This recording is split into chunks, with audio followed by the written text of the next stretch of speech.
Motorcycles in general, or riding a motorcycle on a track, the ups and downs are enormous. There's nothing better than standing up on the podium or, giving one of our racers a hug for their best finish ever. Or, like when Gage's smile coming off and he had one of his, best battles and just, he's like, hey man, I sent it. Like it was either like I was gonna make it or I was gonna crash, which from a team owner, it's like, don't say that. But like, as a racer as well, I'm like, yes, like I love that. I think one of the best feelings in the world to win a motorcycle race, but to help somebody win or have them go meet their dream, their goal, that's better than any win you'll ever get on a motorcycle.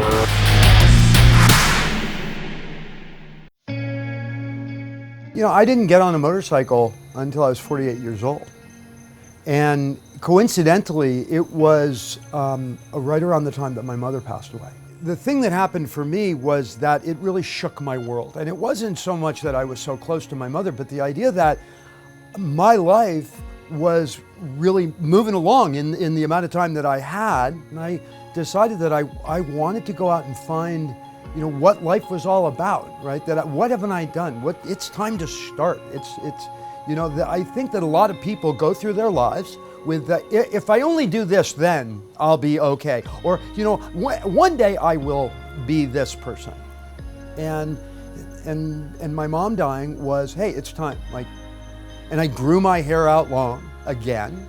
And then Josh bought a motorcycle. Josh, Ricky bought a motorcycle. And I didn't have a complete outrageously negative reaction to that. What I didn't know is that my wife wanted to ride on the back of a motorcycle. And sort of the coalescence of, I think I let go a little bit of holding on to life so tight, being right white knuckling it. And at the same time, I wanted to go do something new with my wife. And it was a great opportunity to do something new with my son.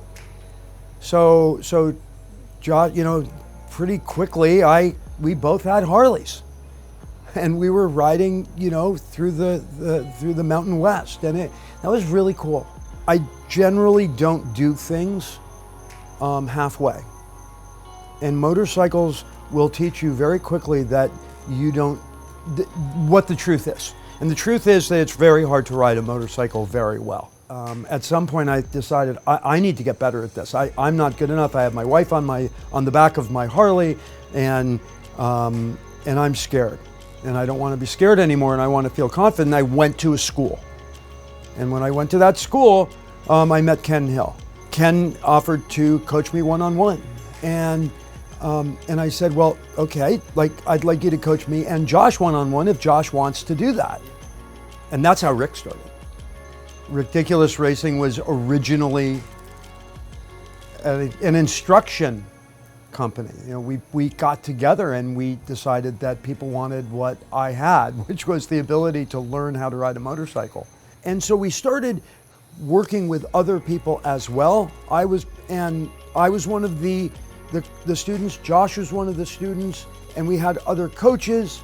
And then we went back to Miller, and one of our students happened to be a local racer. Gage Reese was a local racer, and we started working with him. And it was a pro bono thing, we really enjoyed doing that. And then we started working with Daytona Anderson at Chuckwalla. The next thing I knew, we had bumped up against this is where you can go, like club racing, right? Like, what's the next thing? And we decided to try and go to the next level. We had tried to do it before, and it didn't work at all. We were not ready to do it. We didn't have the wherewithal. It didn't make any sense. And then all of a sudden it seemed like, hey, we have the ability to do this. And we really had to make a decision at that point. Are we going to go to the next level, or are we going to fold? And for whatever reason, we decided to go to the next level. Red's about to turn to green. We've got 24 Super Sport 600 bikes on the starting line. Let's find out who's going to get the start when the red light goes out.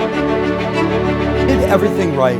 We did absolutely everything right. And we showed that we could be as good as the the factory teams, but to put 2 or 3 bikes on the grid, which is like we went to a 3-bike team, 2 600s and a junior cup, and that first year that we did that, you know, we went at like premier privateer level for 2 years. We did it sort of very, very low budget the first year, and then 2 years we went all in.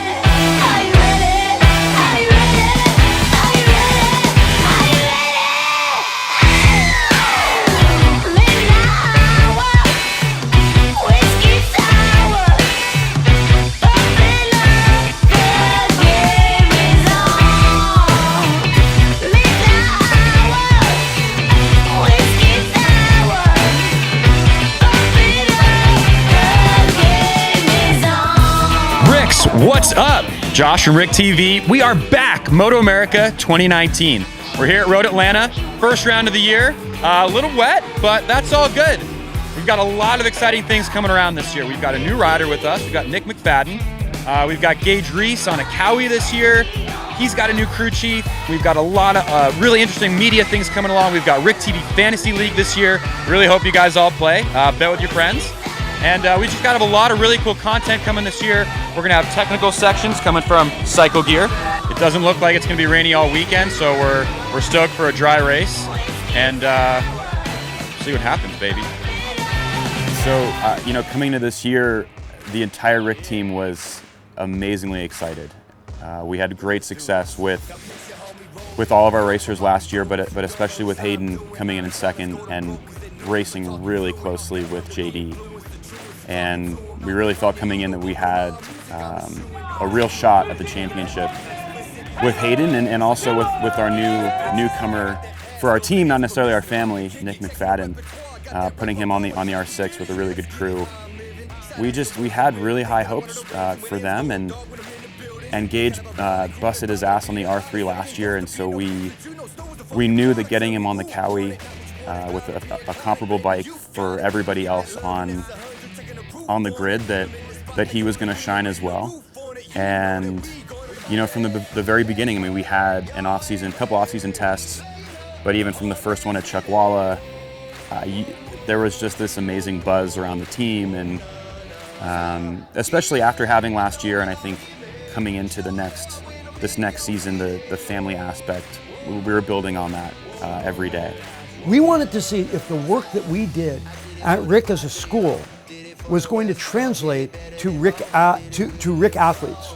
Can you excel because of the work that we do with you at the school? And ultimately, will you become a better person? And in so many different ways, you know, RiCK just all of a sudden exploded onto the scene on so many different levels, with excellent motorcycle racing, with an amazing RiCKTV presence. People were immediately drawn to what we were doing. All of this cost money, but it was really fun.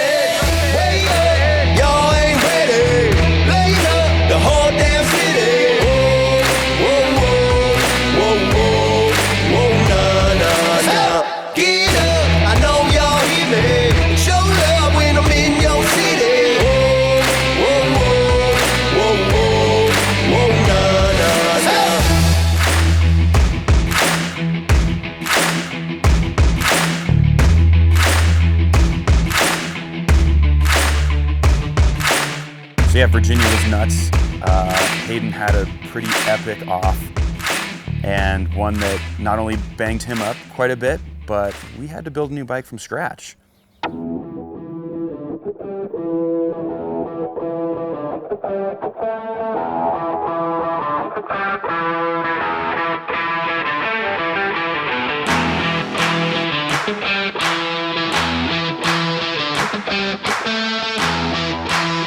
But I mean, when you have a little Superman and you come back and you win the race the next day,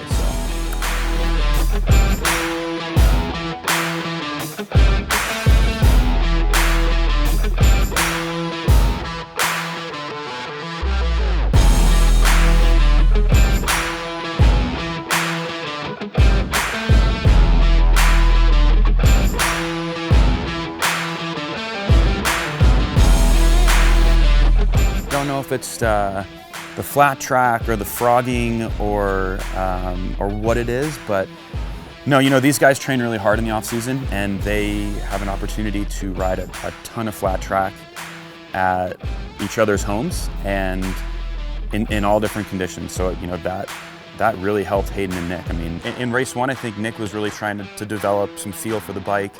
And, but then when the rain came out, there's a tornado coming, man! Nick actually really shone. I mean, that's where his skill and determination really shone. And it wasn't really the bike or anything that he had to worry about. And so he actually did really well in the rain. And I think that was one of his best finishes all year, actually. I mean, when you watch these guys racing, it looks like they're in control the whole time. They're on the verge of crashing every single time. No question about it. You know, you put someone out on the grid who is risking their life, and it truly is, they're risking their life. Right? It's hard to understand how out of shape that bike is because you can't see it. Right? That when you slow that down, that tire's spinning so much, and as you get to the end of the race, there's no more tire life left. I mean, and everyone has worked so hard and taken bikes, put them back together, tweaked it here, tweaked it there, and Hayden has been running and practicing and training, and the whole team is just there's so much work. There's so little sleep, there's so much driving, there's so much, and to know how hard everyone is working, and that everyone ultimately is doing it for Rick, and that I'm Papa Rick. Like, I felt so proud for the team. I felt that we really had accomplished it. You know, to be able to take that trophy and put it up over my head. You know, for me, it was not so much vindication, but there were a lot of people who did not think that we would ever even make it onto the podium. And to stand at the top and get the team trophy, that was really special. And to do it multiple times and not be the only one. Josh got to do it, and you know, like we did really well. There's a tremendous amount of passion on the grid, and it's palpable, right? Like, this is not something that is easy for any team, no matter how much money or crew you have. I mean, it is hard regardless. And this was never something that I expected to do or to be a part of, but I'm damn proud that I was. I think that the romantics of owning a professional team in any capacity is quickly pushed aside when shit happens. So, you know, I think that was, you know, there are certain things that I didn't expect. I mean, it's stressful. It started to feel more like a job. And I don't know that I really wanted to do the third year. I wanted a championship, and other people wanted a championship who were on our crew, on our team. There was a sense that Moto America was really going to try and do something and become more significant in a TV sense than they were in our second year. And unfortunately, I feel that the loss of Chuck Graves on the grid, and this is really my personal opinion, the loss of Chuck Graves on the grid took some of the fun out of it, and it took some of the highest level riding, and it was a great year. The third year, in terms of like competitiveness, was even more competitive than the year before. Ultimately, I felt that I had given my word to Nick and to Hayden and to Gage that we would compete for the whole season, and we did. That ultimately it was for them.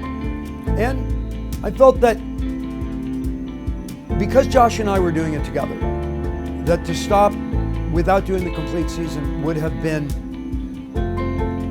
us saying to the world that we're willing to walk away from something that's half done. And I think we both felt, and I certainly felt as the father, that we needed to complete this decision and to walk all the way through to the end, or we wouldn't be holding up to our word, even to the sponsors that we did work with, and we didn't have big sponsors. We had great sponsors, but you know, our biggest sponsor was a $20,000 sponsor. You know, it cost over $1 million to put that team on the grid in last year. Despite where everybody was in the championship, there's a new service at Barber. All those guys love racing there. and Hayden did the double last year. So going into Barber, we really just wanted to have a good end of the season. We really just wanted to wrap things up in a really positive way. You know, Barber, you know, qualifying was great. I mean, Gage was super fast. Actually, some of the closest times to the front pack of all season. Nick as well. I mean, Nick was top 5 times. I mean, it was, and for all the talk of the new surface, it was something that all the racers had to navigate. It wasn't there. It was slick, and so it wasn't. You know, the guys that really were comfortable being uncomfortable shone through, and so heading into race 1, we had a lot of confidence. I mean, you know, we were just hoping to. I mean, the dream was to get both the Rick boys up on the podium in any fashion. So we had a lot of confidence going in, and unfortunately Hayden had another epic crash. It was pretty epic because the bike, you know, not only was it an epic crash, the bike catches on fire. Hayden runs up, grabs a fire extinguisher from the falling corner worker, and goes out and puts his own bike out. It was amazing because it had kind of this dual imagery, you know, of kind of this finality to the season with the bike laying there on the ground, and that was kind of the final realization that, like, okay, this is ultimately not Hayden's year. But in the same sense of just the true heart of a champion I mean, the guy never gives up, and I think that's something that is consistent for our entire team, our racers and our crew, is that no one ever gave up, that whether the bike was on the ground, whether the bike, you know, was an issue that was out of our control. I mean, these guys just had the most kick-ass attitude of a team, of almost any team I've been around. So it was really hard to have to watch Hayden walk back to the pits, especially after putting that bike out, and you know, knowing that there was another race, and knowing that his team was going to have to build him another bike. You know, I think it was just this flood of emotions, especially for someone that puts so much into this.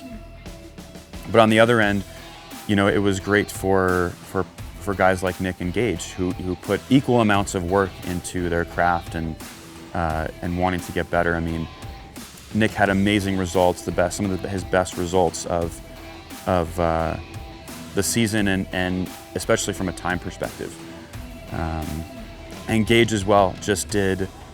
I mean, he had some of the best battles. I mean, that was from a racecraft perspective and from a maturity perspective. Barber was just a really. It was just a pleasure to watch Gage race, and the way that he conducted himself. It just. The man he's coming into is really, it was amazing to watch, and a lot of pride for myself and for our team. The difference between P1, right, on the grid, so that you can get the whole shot, and P7 may be one click on a shock absorber. It might be one turn on a fork, and the amount of work it takes, and camaraderie and collaboration is enormous, and that can unravel really quickly. If I believe that the shock needs to be changed, if I'm a chassis guy or I'm a data guy, and I'm like, hey, the shock needs to be changed, and the crew chief says, no, it's something else. I mean, it could turn into something ugly really quickly. We didn't have much ugliness. You know, we had almost only, it takes so much work to put a really good bike on the grid so that your rider can ride it at its best level. I don't think we had it in us to go chase that again in what we felt was not the best possible atmosphere. And at the same time, so from just a crew point of view, even if I had been willing to spend the money, I don't think we were really ready to do that for another year. It just was too hard. It's hard work, and I give a lot of credit to everyone who does that. And then at the same time, we didn't cut any corners. So, you know, I didn't want to, you know, unless big sponsors are gonna come forward and write 6-figure checks, a lot of them, you know, and they weren't forthcoming. Like, honestly, from what I saw, the few sponsors that remained, they weren't really into the series anymore either. Now, maybe I'm wrong, but there was not any sponsorship dollars for us. So then the 100% of that was gonna have to come out of my pocket again. That's why we're not on the grid. Like, we wanted to have fun.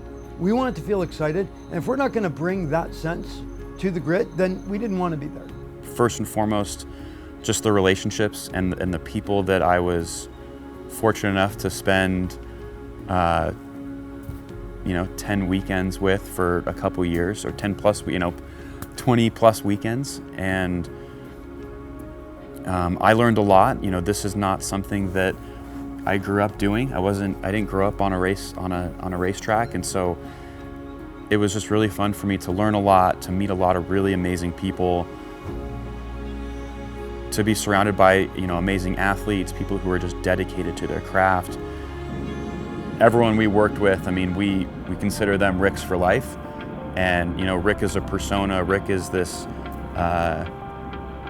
this living thing, and so just glad that we could impart that on.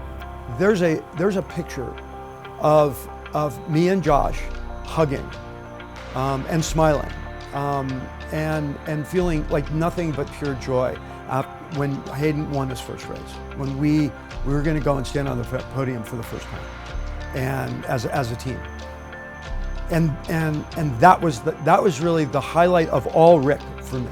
That said, you know, that to have that moment with my son, and to know that there was a lot of pain there too.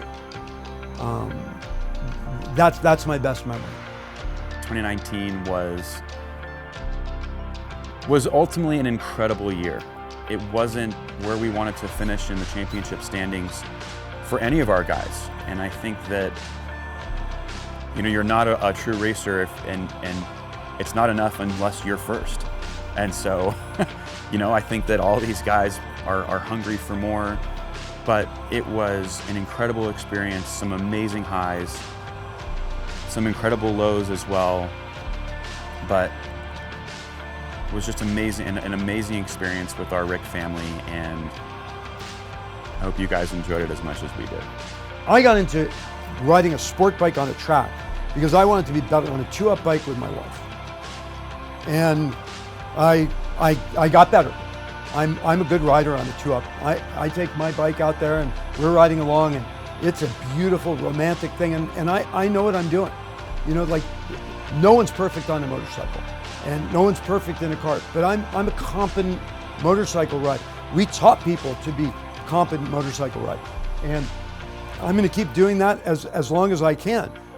I will continue to ride on a track and work with Ken and ride with Josh and ride with Shane Turpin and you know, and go back to what we started doing, which was, let's just go have fun.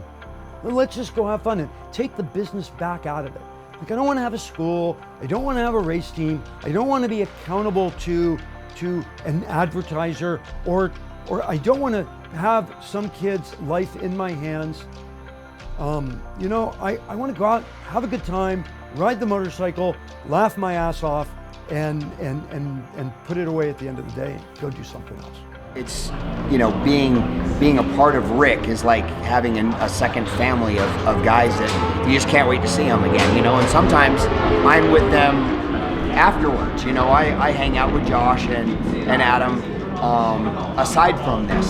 So, and I see Scott, and I see you know, Jason, and I see Hayden, and we all kind of like to just hang out and play and do fun stuff. And I mean, this is just what we do, you know. We just have a good time. So I don't know what's next, other than I'd like to find some new roads, you know, to go ride with my wife. I may or may not do some dual sport stuff, you know, and go do some adventure riding. But you know, I'm going to be 57 years old, and you know, I've been doing a lot of philanthropy, and you know, I was called a philanthropist. You know, that Rick was like motorcycle racing philanthropy. Like, bullshit. Rick was not motorcycle racing philanthropy. Rick was going out and trying to win a championship and try to grow as an organization, as individuals, to watch people grow, to become better human beings. We accomplished that, and you know, we're going to continue to go out and find other ways to make the world a better place than we found it.